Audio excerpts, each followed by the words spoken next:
Every product on Earth has one of these. Black stripes, white gaps, in a pattern no other product shares. A scanner reads the pattern and instantly knows what it's looking at. Every atom has one too. Hydrogen's looks like this 4 glowing stripes in a pattern no other element shares. Heat up hydrogen, anywhere in the universe, and it spits out exactly these 4 colors. Nothing in between. A barcode made of light. In 1868, a guy named Jansen pointed a prism at the sun during an eclipse and saw a yellow stripe that didn't match any barcode on Earth. He just discovered a brand new element by reading its barcode from 93 million miles away. We named it, after the sun, helium. Nobody on this planet had ever touched it. We knew it existed because of stripes. But here's where it gets weird. Imagine a piano where no matter how hard you slam your fist down, only 4 specific keys ever make a sound. Not a key in between, not even close. 4. Always the exact same 4. That's what an atom does with light. Why? The suspect is one electron standing on a staircase. Not a ramp, a staircase. It can sit on step 3, or step 2, or step 1. It cannot hover halfway between them. And every time it falls down a step, it spits out one flash of light. The size of the step decides the color of the flash. Each barcode stripe is the fingerprint of one specific drop. Who built the staircase? Nobody. It builds itself. Sprinkle sand on a metal plate and vibrate it. The sand doesn't lie wherever it wants. It snaps into a precise pattern, dictated by which waves can fit on the plate without canceling themselves out. The atom does the exact same trick. The electron is a wave. The staircase is just the list of frequencies that wave is allowed to have without erasing itself. This is the part that broke physics about 100 years ago, because it turns out, the electron is not a tiny ball orbiting the proton the way a planet orbits a star, but a wave wrapped all the way around it like a snake biting its own tail. A wave wrapped on itself can only survive if it fits the loop exactly. So a pattern with 6 clean crests around the circle is stable, but a pattern with 5.5 crests cancels itself out completely on the second lap. That single rule is the only rule, and the entire staircase of allowed energies falls out of it for free. Once you accept that the electron is a wave that has to fit its own loop, you no longer need to guess what the staircase looks like, because the loop itself tells you. And the answer is a single equation that acts like a decoder ring for every barcode in the universe. The full equation looks like this. And it might seem intimidating at first glance, but every single symbol in it is there for a specific reason. And over the next few minutes, we are going to walk through them one at a time until the whole thing reads like a sentence in plain English.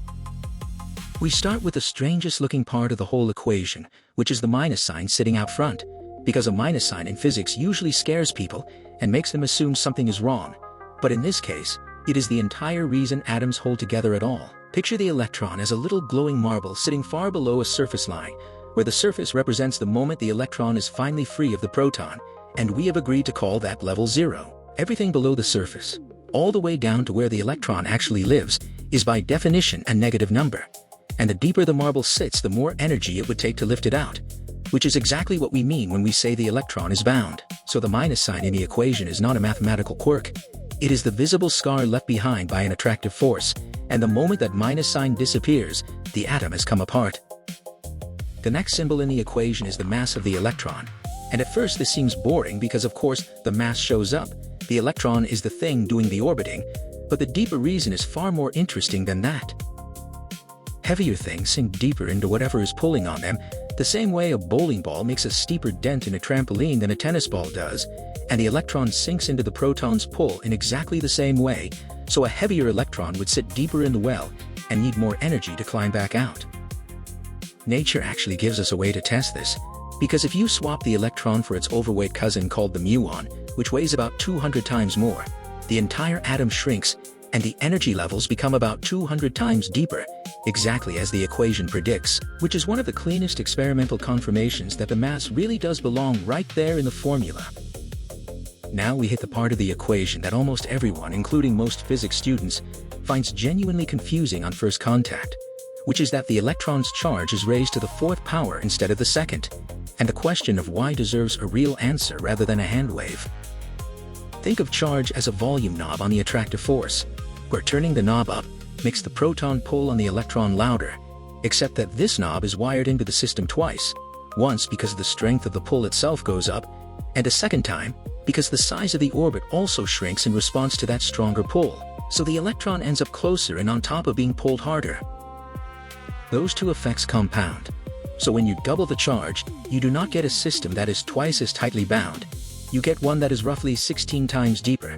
And that is what the fourth power is quietly telling you, that a tiny increase in charge has an enormous, almost violent consequence for how the atom holds together.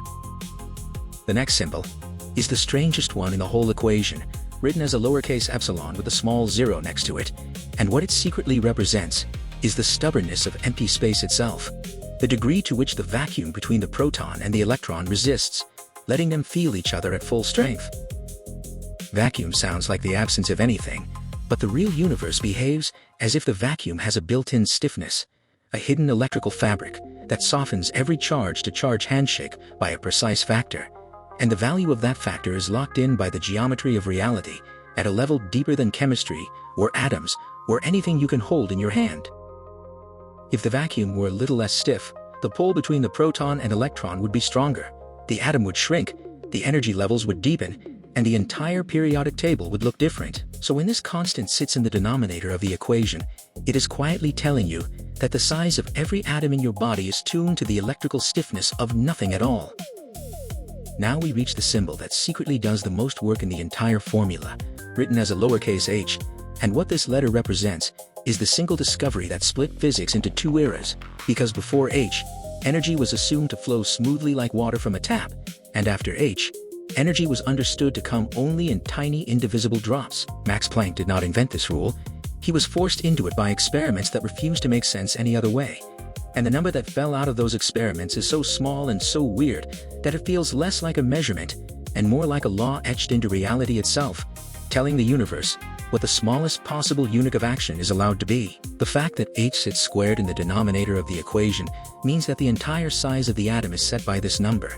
And if you imagine slowly turning h down towards zero, you would watch every atom in existence shrink without limit and finally collapse onto its nucleus, which is to say that you and your hands and the chair you are sitting on have the size and shape they do for one reason and one reason only, because h is not zero.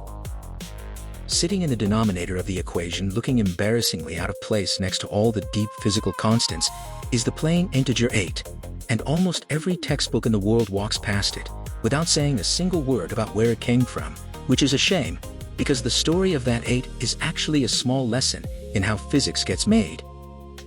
If you sit down and derive the formula honestly from scratch, the algebra hands you a receipt full of factors of pi and 1/2 and 4 and 2 scattered everywhere, and as you simplify the expression, those factors meet each other line after line and start canceling out, until at the very bottom of the page, a single small integer is left standing with no pi attached to it at all, and that integer happens to be 8. So the 8 is not deep, it is bookkeeping. But it is the kind of bookkeeping you absolutely cannot remove, because if it were a 7 or a 9, the prediction would miss the real measured energy of hydrogen by enough to be obvious in a freshman lab, which means even the most boring-looking number in the formula is doing precise load-bearing work, much like the keystone at the top of an arch that looks like just another rock, until you try to take it out. Now we get to the symbol that secretly explains why every 4th of July looks the way it does, written as a capital Z, which is just the count of how many positive charges the nucleus carries, and the reason it shows up squared in the equation has a beautiful chemical consequence that you can literally watch in the night sky. Because Z is squared rather than just multiplied in once, the energy of an atom's staircase does not grow gently as you move along the periodic table, it grows ferociously. So the light coming off a heavier element is dramatically bluer and more energetic than the light coming off a lighter one, which is exactly why a copper compound burns green, a strontium compound burns red, and a barium compound burns a different green still with no overlap. The same Z-squared rule keeps escalating as you climb the table, so by the time you get to something like iron, the staircase is so deep that the light it releases is no longer visible at all. It has been pushed all the way into the violent energies of X-rays, which is why hospital X-ray tubes have a tungsten target inside them, and why one single character in this equation is responsible for both the color of a sparkler and the image of your broken wrist. The very last symbol in the equation is the wrong number itself, written as 1/n squared, and this is the piece that finally tells us exactly where each step of the staircase sits in space. because it answers the question of how the gap between the rungs changes as you climb higher and higher up the ladder. Since the energy goes like 1 over n squared rather than 1 over n, the gaps between the rungs do not stay even. They shrink quickly as you climb, so the gap between the first rung and the second rung is huge. The gap between the second and third is much smaller, and by the time you reach the 10th or 20th rung, the steps are practically piled on top of each other, which means a falling electron between low rungs spits out a powerful violet or ultraviolet photon, while a fall between high rungs only produces a faint whisper of infrared. And here's the part that genuinely surprised physicists when they first noticed it, that this infinite stack of rungs has a ceiling, a finite top edge sitting at zero energy, and if you give the electron just enough energy to reach that ceiling, it stops being part of the atom entirely, walks out through the doorway at the top of the ladder, and the atom is said to be ionized, which is the moment chemistry ends and plasma physics begins. We finally have every piece of the decoder ring in our hands, so let us actually use it, and we will pick the simplest possible test, which is a hydrogen atom whose electron starts on the third rung and falls down to the second one. Two completely arbitrary integers that we are just going to plug in to see what comes out. The arithmetic is small enough to do on the back of a napkin. Take 1 over 2 squared, subtract 1 over 3 squared, and you get 5/36. Then multiply that by the 13.6 electron volts that the constant pile evaluates to, and you are holding the energy of one single photon, which translates through one more conversion into a wavelength of about 656 nanometers. Now, here's the only part of this video that should give you genuine chills, because this specific shade of red is not just the color a hydrogen tube glows in your lab, it is also the color a hydrogen cloud glows 9 billion light-years away in a galaxy whose light left when the Earth did not exist yet. And the calculation you just watched on a napkin is what astronomers used to recognize that cloud as hydrogen in the first place. Stop for a second and notice what just happened, because it is genuinely strange and worth sitting with. We did not run a single experiment. We did not heat anything up. We did not look at a single photograph. We just wrote down 7 symbols and turned a crank, and the right answer fell out. And that answer happens to match the actual color of every hydrogen sample anyone has ever measured. And it does not just match samples on Earth, it matches every distant galaxy we have ever pointed a telescope at, even ones whose light spent most of the age of the universe traveling toward us, which means the constants that go into this equation, the mass of the electron, its charge, the stiffness of the vacuum, the size of Planck's number, were already locked into the exact same values they have today, back when the Earth and the Sun did not yet exist. That is the real reason astronomy works at all, that an alien chemist on the other side of the observable universe, with no access to our planet, and no idea that we exist, would derive this exact same equation, plug in 3 and 2, and write down 656 nanometers on their version of a napkin. Because the fingerprint of a hydrogen atom is not a property of our world, it is a property of the world. Now we have to be honest about something, because the equation we just walked through is one of the most beautiful in physics. But it is also slightly wrong, in the sense that if you measure a real hydrogen atom carefully enough, you find that the actual energy levels are not exactly where this formula puts them. They are off by tiny amounts that the formula cannot account for.